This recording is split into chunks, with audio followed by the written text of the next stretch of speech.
최근에 뭐 기사에 뜬 거 보면은 학생부 종합전형의 그동안 그 강점, 장점이라고 여겨져 왔던 그러한 결과, 내용들에 대해서 그것들이 사실은 모두 사실이 아니다. 이제 거짓이다라는 식의 어떤 그 기사가 실린 걸 제가 봤어요. 되게 여러 차례 많이 실렸더라고요. 이거 다 공개되어 있는 거니까 제가 말씀을 드려도 될 것 같은데, 뭐 그러한 그분의 어떤 입장이나 의견에 대해서는 뭐 동의하시는 편인가요? 어떤가요?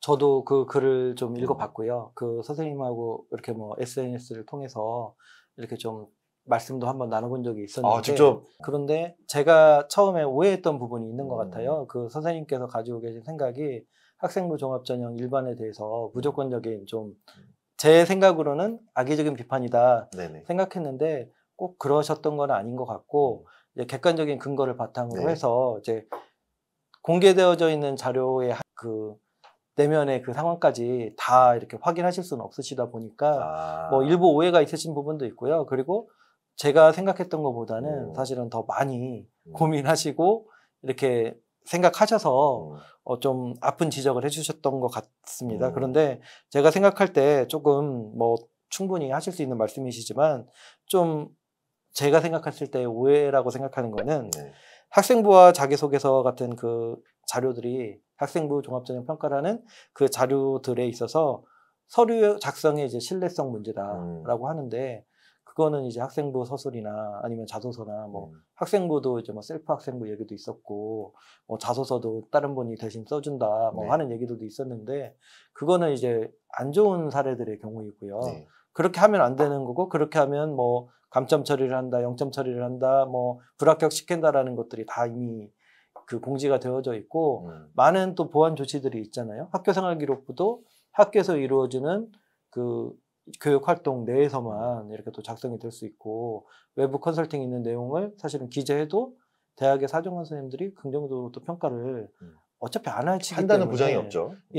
굳이 그런 좀 좋지 못한 사례들이라는 게 뭐 현실적으로 크게 도움이 되지 않는 그런 상황이 되어지고 있습니다. 물론 과거에 입학사정관제 학생부 종합전형이 조금 더 자리 잡기 전에는 좀 그런 좋지 못한 그 사례들이 조금 이렇게 걱정스럽게 있었던 적이 있는지는 모르겠습니다. 하지만 지금 상황은 그런 경우들이 거의 이제 없어지고 있고, 많은 부분 이제 개선되어지고 있기 때문에 그 부분 때문에 이제 학생부 종합전형을 이제 좀 오해하고 계시는 거는 조금 아쉬운 것 같고요.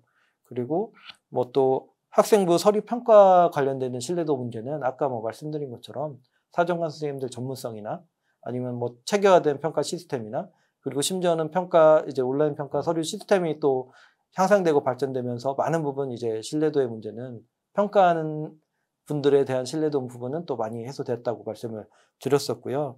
뭐 또 크게 말씀 주신 게 이제 상위권 주요 대학 학생 선발 비율, 그게 생각보다 또 많다 말씀 주셨는데, 뭐 스카이라고 하는 그 소위 최상위권 대학들은 종합전형 선발 비율이 많은데, 최근에 정시도 40% 정도 선발하도록 확대되었고, 그리고 학교 추천 전형 성격의 그 교과 전형에 가까운, 서울대는 교과 전형이라고 안 하지만 사실은 교과 전형적인 요소도 좀 있는 거잖아요.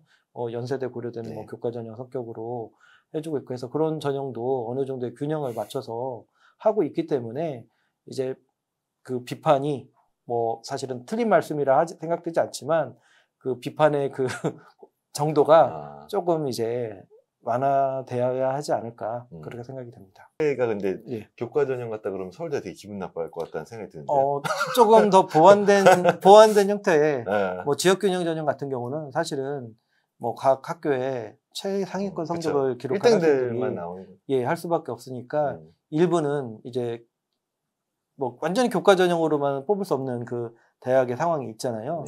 그러니까 종합 전형이지만 맞아요.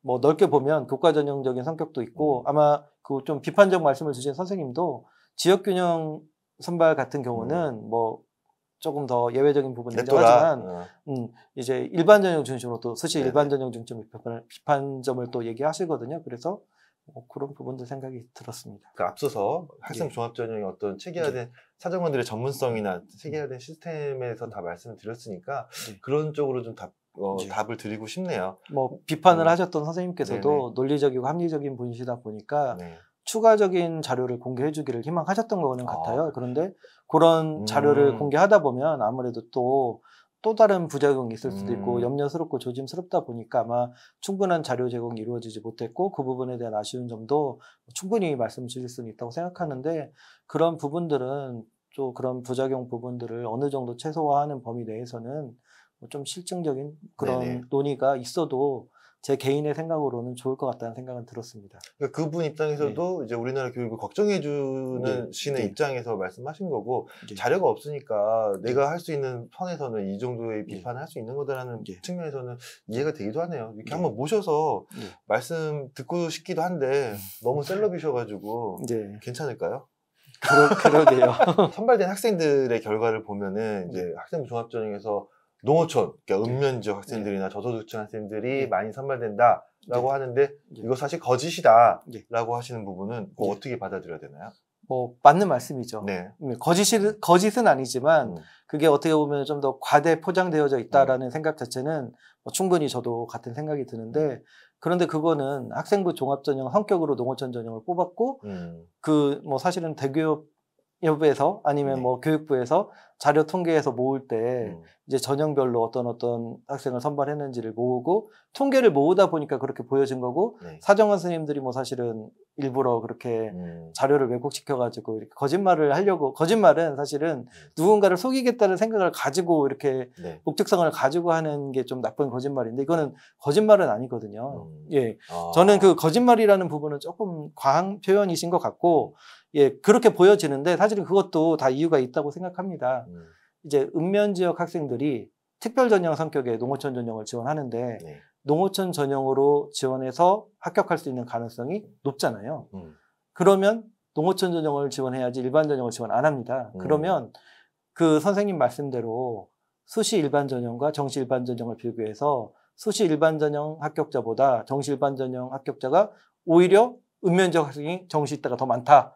이렇게 주장을 하실 수도 있고 어쩌면 자료가 그렇게 나올지도 모르죠. 왜냐하면 그 읍면 지역에 있는 학교 중에도 수능 공부 열심히 시키는 학교들이 있잖아요. 뭐 그렇죠. 기숙형 학교들 이런 데가 있기 때문에 통계가 그렇게 보여질 수도 있는데 그 통계도 사실은 좀 오류가 될 수 있는 게 뭐 세게 표현하면 거짓말이라고 할 수 있는 게 수시 일반 전형을 지원을 안 하니까 그렇죠. 농어촌 학생들은 특별 전형이 유리해서 특별 전형으로 지원하면 합격 가능성이 더 높은데 특별 전형으로 지원해야지 굳이 합격 가능성이 조금 더 어려운 일반 전형으로 지원할 필요가 없으니까 지원을 안 하니까 합격자 숫자가 적을 수 있다라고 저는 생각을 합니다. 지원 자체를 안 하는 건데 그리고 뭐 사실은 특별 전형으로 그 읍면 지역 학생을 농어촌 전형 뽑는 게 나쁜 건 아니잖아요. 그 학생들이 가지고 있는 주어진 조건과 환경이 조금 더 어렵기 때문에 그 학생들에게 기회를 더 이렇게 좀 주는 거기 때문에 그런 부분들은 저는 충분히 좀 이해가 됐으면 좋겠고 대신에 이제 전형을 꼭 농어촌 전형 학생들을 이제 학생부 종합 전형으로만 뽑아야 되느냐 뭐 어떤 전형으로 뽑아도 상관없다. 그 얘기 하시던데요. 농어촌 전형으로 뽑는 인원을 늘리면 되는 것이지 꼭 학생부 종합 전형으로 안 해도 된다라는 말씀에도 맞아요. 저도 이제 동의를 하는데 대신에 그 전형 방법이 바뀌게 되면 이제 농어촌 지역의 학생이든 뭐 대도시 지역에 있는 저소득층 학생이든 그 학생들이 사실은 그 주어진 조건과 환경, 뭐 경제적인 상황이나 이런 게 안 좋기 때문에 그 학생들은 할 수도 있고 할 수도 없는 게 있다라고 하면 할 수 있는 거에 중점을 둔 전형이 필요하다고 생각해요. 그런데 학교 안에서 이루어지는 교육적 활동을 이제 충실히 해서 학교 안에서 이루어지는 교육 활동을 뭐 고등학교는 다 다니는 학생들이니까 그 안에 있는 활동 내용을 가지고 평가를 해주는 게 이제 농어촌 전형 속에서도 뭐 이렇게 좀 여건이 조금 더 좋은 농어촌도 있잖아요. 대도시 인접한 농어촌도 있고 완전히 이제 이제 좀 어려운 그 조건에 있는 이제 농어촌도 있는데 그거 확실히 구분돼야 된다고 생각해요. 농산어촌이 있는데 그런 학생들을 조금 더 이렇게 배려한다라고 한다면 이제 주어진 조건과 환경 아래에서 누구나 하는 학교 안에서 이루어지는 공교육적인 그 활동 안에 있는 내용을 가지고 평가를 해서 그 학생들을 대상으로 이렇게 좀 선발해주는 방식이 오히려 더 공정할 수 있다고 생각을 합니다.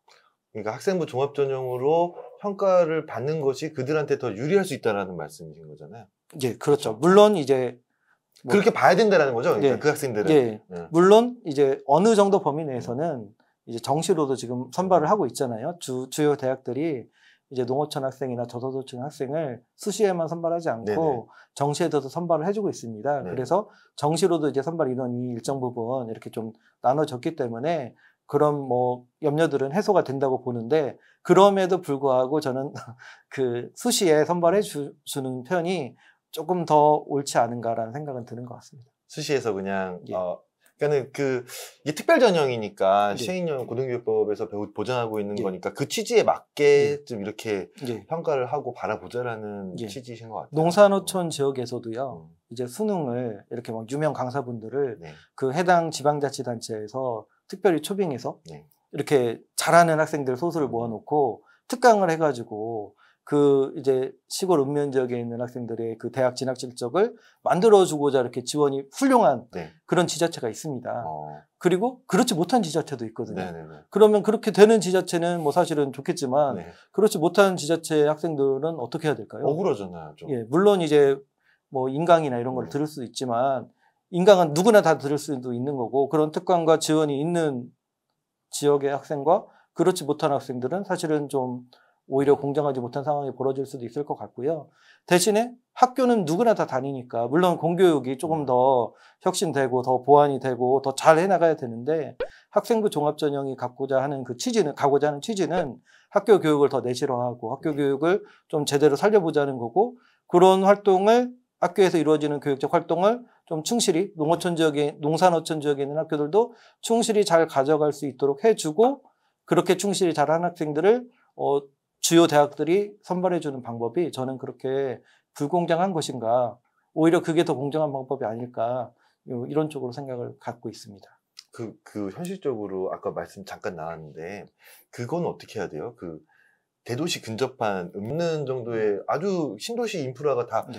갖춰져 있는 곳인데 블라인드로 하게 되면은 정말로 저기 이제 막 섬에 살고 막 그런 학생들에 비해서 학생부를 봤을 때는 되게 좀 좋아 보일 거 아니에요. 대도시 인접한 읍면 지역의 학생들이 압도적으로 좋은 평가를 받을 수 있지 않느냐라는 그런 의견, 네. 뭐 그런 불신 이런 건 어떻게 해야 될까요? 그런 부분들도 사실은 대학의 사정화 선생님들이 많이 고민하고 계시고, 뭐 그래서 사실은 그 아버지 어머니 그 직장 주소 같은 것도 확인을 해서 이제 본인이 살고 있는 거주 지역과 다른 경우에는 또 이렇게 좀 전화를 드려서 질문을 드려보기도 했던 것 그렇죠. 같아요. 지원 자격의 예. 내실화의 부분에 있으니까. 예. 그리고 그런 부분들은 뭐 좀 조심스럽기는 하지만 그 직접적인 서류 평가에 그게 반영이 되지는 않고 또 블라인드도 됐기 때문에 더 그런데, 제가 생각할 때는 그런 농어촌 전형이나 기회균형 전형 같은 경우는 그 뭐 서류의 화려함이라든지